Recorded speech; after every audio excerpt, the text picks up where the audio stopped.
Halo guys, halo semuanya, selamat datang kembali di channel Alu Cerita Film. Dan bagaimana kabar kalian? Tentunya Mimin selalu doakan agar kalian semua dalam keadaan baik, sehat, dan bahagia selalu.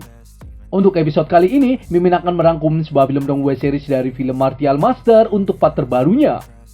Bagi teman-teman semua yang belum sempat menonton video sebelumnya, kalian bisa langsung menontonnya. Linknya ada di deskripsi. Dan jangan lupa bagi kalian yang baru mampir untuk mensupport channel ini terus agar Mimin selalu semangat dalam menghibur kalian semua. Oke, tanpa berlama-lama lagi, Mimin akan masuk ke dalam alur cerita Martial Master. Di episode terakhir kemarin, Qin Chen dengan mudah mengalahkan dua praktisi yang mengejar Wu Gongling karena Wu Gongling mendapatkan sebuah kristal iblis yang sangat langka. Wu Gongling berterima kasih kepada Qin Chen dan menjelaskan kalau ia mendapatkan batu kristal iblis di dalam reruntuhan istana. Lalu Qin Chen meminta kepada Wu Gongling untuk menunjukkan jalan ke arah reruntuhan istana tersebut. Sesampainya di sana, Qin Chen mencoba mendeteksi dengan kekuatan mentalnya untuk mengetahui apa yang ada di dalam reruntuhan istana tersebut. Namun, ia hanya dapat mendeteksi beberapa ratus meter saja. Di saat mereka masuk, Qin Chen merasakan ada energi sejati yang sangat kuat di sana. Karena reruntuhan istana itu sangat luas dan takut tersesat, jadi Qin Chen mengeluarkan lebah pemakan ki untuk mencari jalan ke arah kolam iblis yang ada di dalam reruntuhan tersebut. Tak selang berapa lama, Qin Chen pun menemukan beberapa obat mujarab dan benda misterius di sana dan langsung mengambilnya. Lebah pemakan ki milik Qin Chen juga terbang ke arah di mana batu kristal iblis berada. Lalu Qin Chen mengikutinya dan bertemu dengan praktisi dari dinasti Nan yang sangat takut kepada Qin Chen karena kekuatannya. Kedua praktisi itu pun memberi hormat kepada Qin Chen. Namun ada 3 praktisi dari dinasti Tong di sana, mereka tahu kalau yang datang adalah Qin Chen dari dinasti Wei. Qin Chen juga terkejut melihat kristal iblis yang sangat besar di sana. Para praktisi dari dinasti Tong meminta Qin Chen untuk pergi karena kristal tersebut adalah miliknya. Praktisi dari dinasti Nan pun memilih pergi dan menyelamatkan diri daripada berurusan dengan Lord Qin Chen. Akan tetapi, sebelum pergi, Qin Chen bertanya kepadanya di mana kolam iblis berada. Murid dari dinasti Nan pun menjelaskan kalau kolam iblis adalah tempat pembakaran di atas alun-alun, dan para 7 dinasti teratas sedang mencoba menghancurkan formasi penghalangnya. Lalu Qin Chen mempersilahkan kedua praktisi itu untuk pergi. Namun ada 3 praktisi yang sok keras, yaitu murid dari dinasti Tong yang menjaga kristal iblis tersebut dan meminta Qin Chen untuk pergi saja. Dan mereka dipimpin oleh praktisi muda yaitu Zhao Lun. Zhao Lun, praktisi dari dinasti Tong yang sok keras itu, meminta Qin Chen untuk pergi dari sana jika ingin selamat. Namun Qin Chen juga berkata kepadanya untuk meninggalkan tempat tersebut dan ia akan mengampuni hidupnya. Zhao Yun pun sangat kesal kepada Qin Chen dan langsung menyerang Qin Chen dengan senjata tertingginya. Kedua praktisi yang lainnya juga ikut membantu menyerang ke arah Qin Chen. Qin Chen dengan mudah menghindari serangan mereka. Qin Chen juga dengan mudah mengkonternya dengan pedang berkaratnya dan membuat Zhao Yun terluka terkena serangan Qin Chen. Kedua praktisi yang lainnya juga mencoba menyerang kembali ke arah Qin Chen. Namun Qin Chen dengan mudah menangkisnya dan mengkonter serangannya dan membuat ketiga praktisi tersebut memilih melarikan diri dari tempat tersebut karena ketakutan. Lalu Qin Chen mencoba membuka segel kristal iblis yang ada di sana dan berhasil mendapatkannya. Qin Chen juga terkejut di saat ia mendapatkan sebuah gulungan peta istana di sana. Wu Gongling menjelaskan kepada Qin Chen kalau peta tersebut adalah lokasi alun-alun yang disebutkan oleh praktisi dari dinasti Nan. Tapi ia belum tahu apa arti dari titik emas yang ada di sebuah peta tersebut. Qin Chen juga mengambil senjata rahasia milik Zhao Yun yang tertinggal di sana. Dan ternyata senjata tersebut adalah senjata Ron tingkat 7. Beberapa waktu kemudian, Qin Chen dan Wu Gongling pun berhasil menemukan kolam iblis tersebut. Di sana juga banyak praktisi dari 7 dinasti teratas dan dinasti bawah yang sedang mencoba membuka segel formasi. Lalu Qin Chen meminta Wu Gongling untuk tetap di sana karena ia akan memeriksanya. Tapi Wu Gongling takut kalau dinasti Yong akan mengenali Qin Chen. Jadi Qin Chen pun merubah wajahnya dengan teknik yang ia miliki dan membuat Wu Gongling terkejut. Qin Chen pun langsung menghampiri salah satu penjaga di sana dan berpura-pura menjadi seorang praktisi dari dinasti Tong. Ia berkata kepada penjaga di sana kalau ia ingin berlatih di kolam iblis tersebut.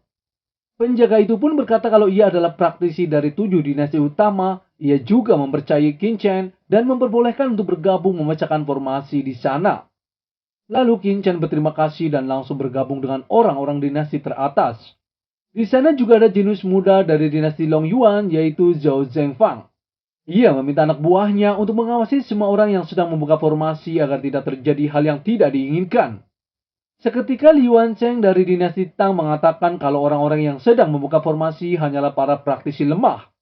Tapi Zhao Zhengfang menjelaskan harus tetap hati-hati karena jika ia bisa menyerap kolam iblis tersebut, kemungkinan bisa memasuki ranah Martial King. Li Yuan dan yang lainnya juga hanya memanfaatkan para praktisi dari dinasti bawah dan tidak akan membiarkan para praktisi yang sedang membuka formasi untuk berkultivasi di kolam iblis tersebut. Tapi Zhao Zhengfang meminta untuk jangan meremehkan mereka semua karena Tuan Muda Shen juga terbunuh. Praktisi dari dinasti Song yaitu Heng Tianxiao tahu kalau yang membunuh Tuan Muda Shen adalah Qin Chen. Dan ia berharap kalau Qin Chen datang ke tempat tersebut agar ia bisa mengetahui kemampuan Qin Chen. Di sana Qin Chen tahu kalau alam rahasia iblis surgawi dan ibu kota selatan kuno memiliki semacam hubungan. Qin Chen juga tahu kalau di sana ada Tuan Muda Dixin dan Tuan Muda Leng Buseng yang pernah dikalahkan di ibu kota selatan kuno. Qin Chen berkata kepadanya, kenapa telah menerobos ranah dengan begitu cepat. Mereka berdua pun sangat terkejut mendengar suara Qin Chen. Namun Qin Chen meminta mereka berdua untuk fokus dalam membuka formasi agar tidak ada yang curiga. Leng Buseng sangat senang karena Qin Chen telah datang. Karena tempat tersebut sangat cocok untuk mereka berkultivasi. Bahkan, Tuan Muda Dixin dan Leng Buseng tidak tahu kalau mereka berdua telah menerobos ranah di sana. Lalu Qin Chen meminta kepada mereka berdua untuk terus menyerang formasi dan Qin Chen ingin tahu apa yang akan terjadi selanjutnya. Tak selang berapa lama, formasi besar itu pun berhasil dihancurkan. Semua praktisi di sana pun sangat senang karena mereka berhasil menghancurkannya. Di saat ada salah satu praktisi dinasti bawah yang mencoba memasuki kolam tersebut, tiba-tiba Tuan Muda Heng Tianxiao dari dinasti atas menyerangnya. Ia dengan sombongnya berkata kepada semuanya kalau mereka tidak boleh masuk tanpa izin darinya. Para praktisi dari dinasti bawah pun memprotes dan mengatakan kalau mereka juga ikut andil dalam menghancurkan formasi tersebut. Tuan Muda Heng Tianxiao sangat kesal dan ingin tahu siapa yang berani melawan dirinya.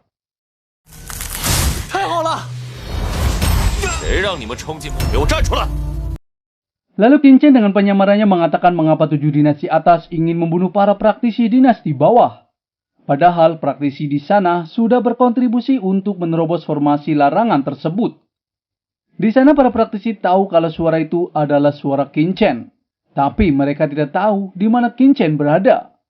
Tuan Muda Heng Tianxiao pun marah dan ingin memberi pelajaran kepada para praktisi dinasti bawah. Namun Tuan Muda Zhao memperbolehkan para praktisi dinasti bawah yang sudah berpartisipasi menerobos larangan untuk berkultivasi selama 1 jam saja.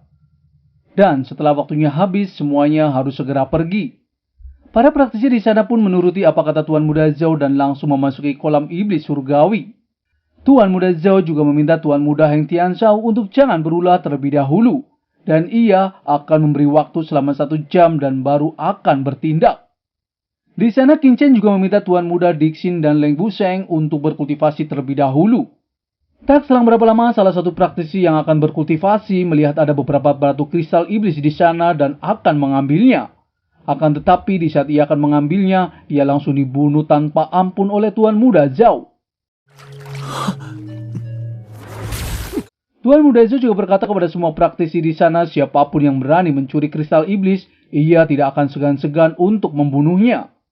Qin Chen tahu kalau Tuan Muda Zhao adalah seorang Master Bloodline dan Qin Chen harus berhati-hati. Dalam penyamarannya, Qin Chen juga mengambil kristal iblis dengan menggunakan serangga pemakan ki di sana secara sembunyi-sembunyi. Tak selang berapa lama, para praktisi di sana pun berhasil menerobos ranah. Qin Chen sangat terkejut karena mereka hanya dalam waktu setengah jam saja tapi lebih dari 20 orang telah menerobos. Dan juga dengan Tuan Muda Dixin dan Leng Buseng yang telah berhasil menerobos ke ranah Martial King setengah langkah. Lalu Qin Chen mengambil semua air suci yang ada di kolam iblis surgawi tersebut. Dan 1 jam telah berlalu, Tuan Muda Heng Tianzhou pun meminta kepada semua praktisi di sana untuk pergi karena waktunya sudah habis. Akan tetapi, ia sangat terkejut di saat ia melihat air suci dan kristal iblis hilang. Ia sangat marah dan meminta siapapun yang mengambilnya untuk mengembalikannya. Lalu Tuan Muda Zhao meminta Li Yuansheng untuk memeriksa semua cincin penyimpanan semua praktisi di sana. Dan ia ingin tahu siapa yang telah mencuri batu kristal iblis tersebut. Para praktisi dinasti bawah pun tidak terima karena dituduh mengambil kristal iblis tersebut. Mereka curiga kalau para praktisi 7 dinasti utamalah yang sengaja mencoba mengelabuinya agar bisa mendapatkan cincin penyimpanan. Seketika, Tuan Muda Heng Tianzhou pun sangat marah dan langsung menyerang ke arah kedua praktisi tersebut dan membuat kedua praktisi itu mati tak berdaya. Lalu para praktisi yang lainnya tidak terima dan langsung melawan para praktisi dinasti utama. Namun apa daya karena kesenjangan kekuatannya, mereka pun dengan mudah dikalahkan oleh Tuan Muda Heng Tianzhou. Para praktisi dinasti utama yang lainnya juga langsung menyerang orang-orang dari dinasti bawah. Mereka juga langsung menyerang ke arah Tuan Muda Dixin dan Leng Wusheng karena mereka tahu kalau Tuan Muda Dixin dan Leng Wusheng berasal dari dinasti Wei. Lalu apakah Qin Chen bisa menghadapi para praktisi kuat dari 7 dinasti utama? Mimin akan bahas di episode mendatang ya. Terima kasih.